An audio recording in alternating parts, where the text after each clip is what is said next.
ou divergência pode estar acima da nação brasileira e das urgentes necessidades do nosso povo.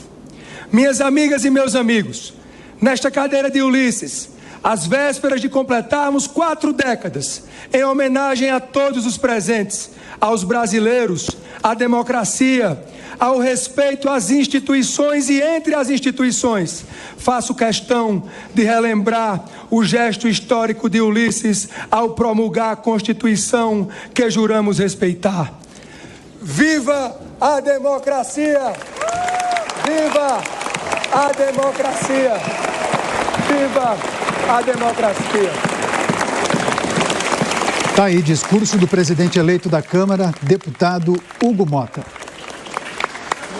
E foi pelo MDB de Ulisses que cheguei nesta casa, com apenas 21 anos em 2011. Com muito orgulho posso dizer que o PMDB foi minha escola e minha faculdade de política brasileira. A memória de Ulisses deve iluminar corações e mentes nestes tempos difíceis. Ao contrário dos debates parciais, o parlamento jamais avançou em suas prerrogativas. Foi justamente o contrário. A vontade dos constituintes originários foi adiada por quase 4 décadas. E qual vontade era essa? Ninguém melhor para descrevê-la do que o próprio Ulisses Guimarães em seu histórico discurso de promulgação da Carta de 1988. Pontificou Ulisses: se a democracia é o governo da lei, não só ao elaborá-la, mas também para cumpri-la, são o governo, o executivo e o legislativo. Repito, Ulisses, são o governo, o executivo e o legislativo. E Ulisses continua naquele dia histórico. O legislativo brasileiro investiu-se das competências dos parlamentos contemporâneos. Que competências eram e são essas? O parlamentarismo. Ele não pregou o parlamentarismo como nova forma de governo, mas disse que o parlamento se investia das competências dos parlamentos parlamentaristas contemporâneos.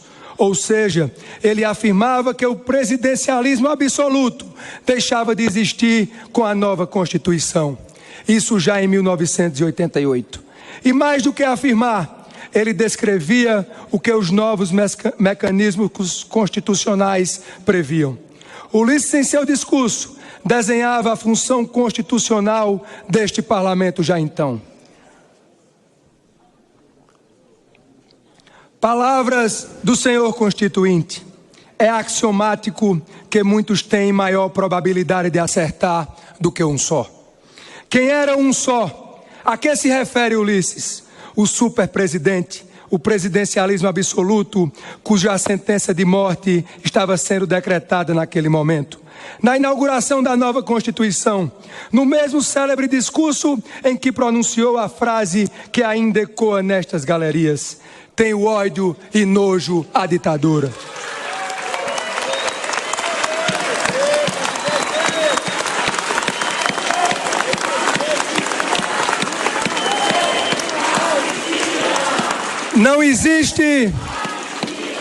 Não existe ditadura com parlamento forte.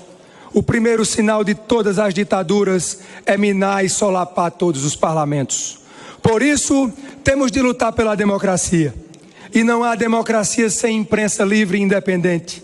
Quero aqui agradecer e parabenizar a todos os jornalistas presentes neste sábado pelo trabalho tão fundamental de noticiar diariamente aos milhões de brasileiros os acontecimentos desta casa. Lutamos pela harmonia e independência entre os poderes, porque defendemos a democracia. Lutamos pela democracia, somos frutos da democracia. Não somos 513 deputadas e deputados. Somos os representantes de 212 milhões de brasileiros que só estamos aqui pela vontade popular. Somos escolhidos para representar o povo. E, falando em Constituição, somos o símbolo daquele princípio que não por acaso foi inscrito no primeiro artigo, o primeiro texto constitucional. Todo poder emana do povo e em seu nome é exercido. Não se disse quase todo o poder, algum poder, uma parte. O primeiro artigo deixou claro que o antídoto ao arbítrio é o respeito à soberania popular. Toda ela, e desrespeitá-la, seja o mínimo que for, é desrespeitar a Constituição, é violar a democracia. Minhas amigas e meus amigos, os constituintes estabeleceram a corresponsabilidade e a coparticipação do governo. Portanto, e aqui cabe fazer uma importante observação do ponto de vista histórico. Não dialogo neste momento com as circunstâncias. O Legislativo jamais avançou em nenhuma prerrogativa, no presente ou no passado presente. A rigor, nunca. Na verdade, o Poder Legislativo recuperou suas prerrogativas, definidas pelos constituintes originários, proclamadas aqui, nesta mesma cadeira, e o fez após os tormentosos abalos desde a redemocratização.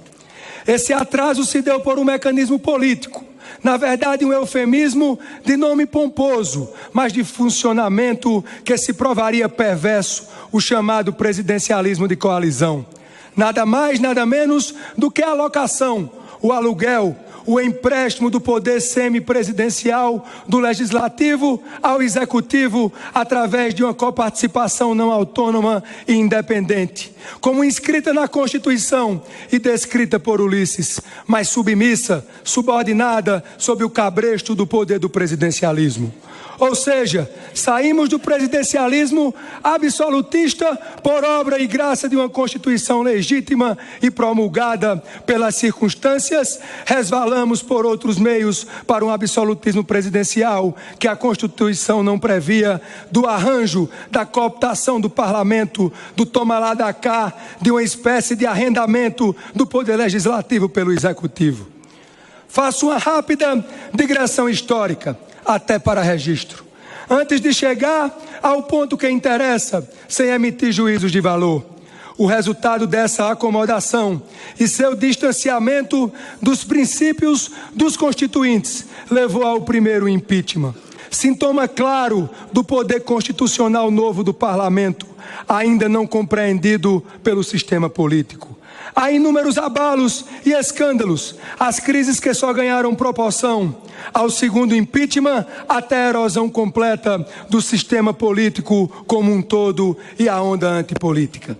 Foi nessa época que aqui, nesta casa, em 2016, por meio de adoção das emendas impositivas, que o parlamento finalmente se encontra com as origens do projeto constitucional.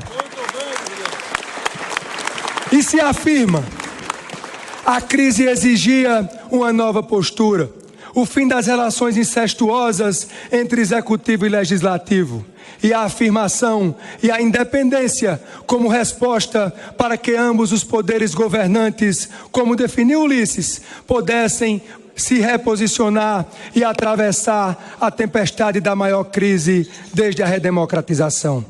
Qual foi o guia escolhido? A Constituição, a coparticipação e a corresponsabilidade. Estamos num ponto de onde nunca deveríamos ter nos desviado. Aquele que mandou a Constituição e por tanto tempo foi adiado. E é importante destacar, fazemos parte, todos nós, todas as senhoras e os senhores, fazem parte da solução e não do problema. Basta